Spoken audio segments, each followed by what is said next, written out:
Hey everyone, Marsh from Consequence here. I just want to go over Smolderon.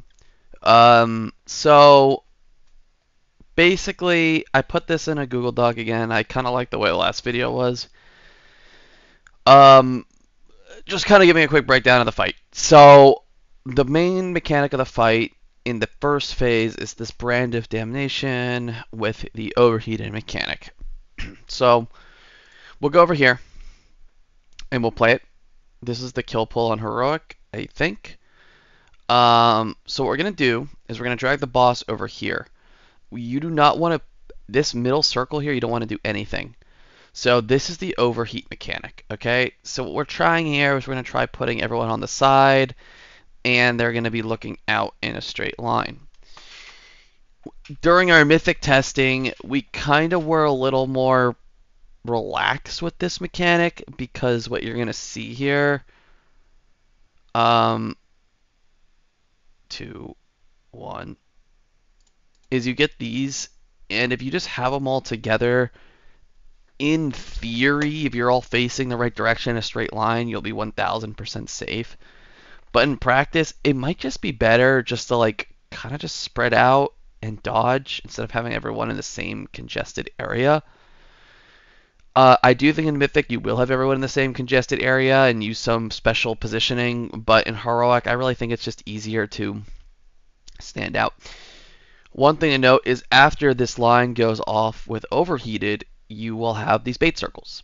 These circles go under players, so you really don't want to be in front of the boss. You need to be getting the boss 100 energy 4 times, so you need to save room, and the rest you need to save boss room space. So, make sure you're behind the boss. We spread out. The brand also went out already, but he'll get it here. So anyone who does not get targeted by that overheat will get brand of damnation, no matter what, and vice versa. So because he had brand, or say he had overheat last time, he is 100% going to want to do this brand of damnation mechanic. And anyone who did the brand of damnation mechanic is going to get the overheat mechanic. So the brand mechanic is it's going to target the tank, and a circle is going to come around. Now, it's a circle that splits damage. If you take the hit, you'll get a healing absorb. So the first thought people might have is, let me just immune it, and then it only goes on one person, like the healing absorb, or just negates it uh, for the whole thing. However, taking this hit allows you to get a damage amp in the intermission, which is extremely important. So you really want to have your whole raid take this per phase. So everyone who had the overheat is in here now, and everyone doing the overheat is out on the side. As you can see, we're trying this like face out strategy. But now you can see that it has a healing absorb on targets, and those targets need to be healed up to full, or they really just need to be healed up off their absorb. And then we're going to go into the intermission. So we didn't do really good with space here, but this is our heroic testing. Ideally, you have the whole group together, but you're going to see different patterns here. So like this middle is safe, this is safe. These guys should really be over here. The middle is safe. And this is why you don't want to put any bait circles in the middle, because then you're kind of screwed. This is safe. Some range ran back, but you really want to stay like together the whole time. In Mythic, I'm pretty sure there's going to be a gateway set, but we'll see it when we see it. So we get through the intermission. Did he? Did I see the red orbs? He definitely took the brand. Sorry, I need to show this. Okay, so he does. See how these orbs spawn out of him? All right, 1, 2, 3, 4, 5. 5 stacks. You can extend this debuff and be fancy, at least in testing. Just grab 5. You get a massive damage boost. It's like 100%. And you just absolutely nuke the boss. If one of those orbs hits the boss, he gains a stack of the damage, which is really, really, really, really bad. You can see he has 8 stacks right now. There was a bug where like the melee were like instantly cleaving their orbs into the boss. Um, so that's probably gonna be fixed on live, but that's probably why he has 8 stacks. So let's just go over the Google Doc to make sure that nothing was missed. So Brand of Damnation we talked about. Um, 10 players need to take, but like in Heroic, you just want half your raid to take. So whoever doesn't get the Overheat needs to get the Brand, and then vice versa on the next set.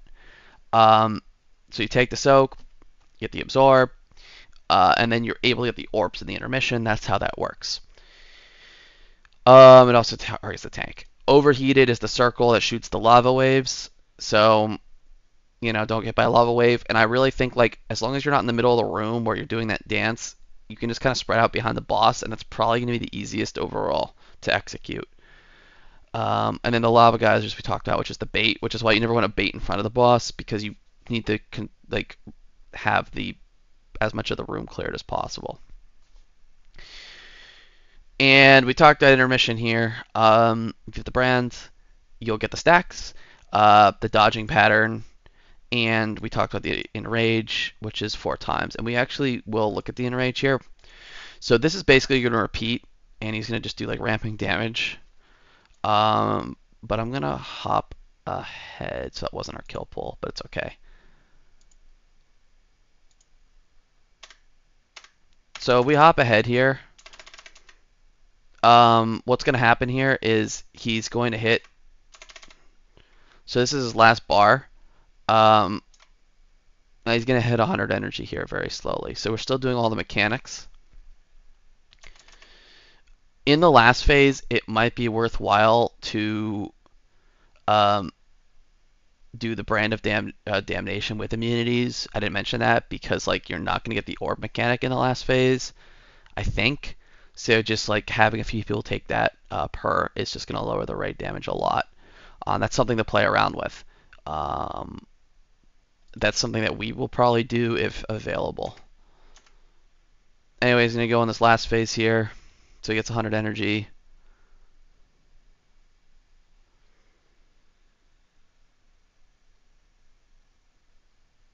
Actually, maybe you do have to take it. There probably is circles. Never mind. Disregard that. It's something we will do, but there isn't, though. So he's basically going to be repeating this and do pulsing damage until you die. And the damage, like he's going to do the whole intermission, so you do have to soak the Brand of Damnation. And then he's just going to fill the whole room. So it's doing so much damage. He's going to get out. And he should enrage.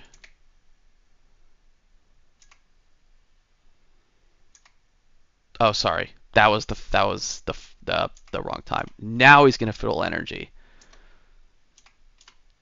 And he's going to fill the whole room. Sorry, I had the wrong timestamp. So there's a few players here. See, they're like working with space. So he's doing these lines, but there's still some space in the room. They're dealing with the space left here. And that's really about it. We do end up killing the boss with a few people up. But yeah, when he ends here, he really just goes in the middle, fills the whole room, and that's it. So that's Smolderon. Things to keep note of. There's nothing you can really assign in this fight. Just, if you get the overheat, go behind the boss. Don't overthink the positioning. Anyone who doesn't get it gets into the Brand of Damnation, and then the roles reverse for the next set no matter what. Always be behind the boss. Intermission, try to move as a group. I'd have movement speeds assigned in the intermission for any hard set, or just like on the fly, someone can call it or use it if they see it's rough. Set up a Warlock gateway as well, just in case someone gets caught out of position. And soak your orbs. That's your number one priority getting into the intermission. It gives you a huge damage healing bonus. And if they hit the boss, he does more damage. But that's Smolderon. So 2 more bosses to go. They'll be out in the next day or 2 here. But I'm out. Peace.